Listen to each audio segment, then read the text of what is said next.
Hi hello ఇది చపాతీ పిండితో చేసిన కర్రీ అండి.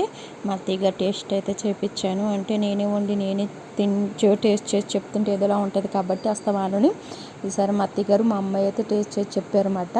బాగుంది అని. చాలా సింపుల్ అండ్ చాలా ఈజీ. 2 ఇంగ్రీడియంట్తో ఈ కర్రీ అయితే రెడీ అయిపోతుంది. ఇలా చపాతీ పిండిని కలిపి పక్కన పెట్టుకోవాలి.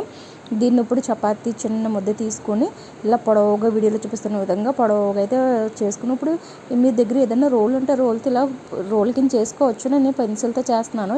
ఎండింగ్ అయితే కొంచెం వాటర్ తోటి దాన్ని సీల్ అయితే చేశాను. ఇప్పుడు ఇలాగ అయిన తర్వాత పెన్సిల్ తీసేయడం అండి. మనకు హోల్ టైప్లో ఉంటుంది, చూసారు కదా వీడియోలో చూపిస్తున్న విధంగా. ఇలాగ మీకు ఎంత కర్రీ అయితే కావాలో దాన్ని బట్టి మీరు చేసుకోవాలి. ఇప్పుడు మరిగి నీళ్ళు కొంచెం ఆయిల్ వేసి దీన్ని అయితే లో ఫ్లేమ్లో ఒక 5-6 నిమిషాలు ఉడకబెట్టాలి. ఇలా ఉడికిన తర్వాత దీన్ని బాగా పూర్తిగా చల్లారనివ్వాలి.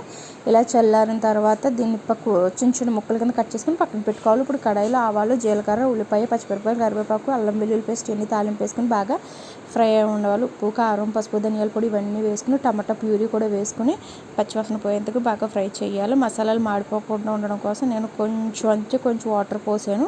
వాటర్ ఎగిరిన తర్వాత ఈ ముక్కలు కట్ చేసుకున్నవి కూడా వేసేసుకుని ఒక 5 నిమిషాలు అయితే అలాగ ఫ్రై చేశాను అనమాట. అంటే మసాలాలో రోటీకి పట్టాలి కాబట్టి. Okay friends, bye bye, subscribe.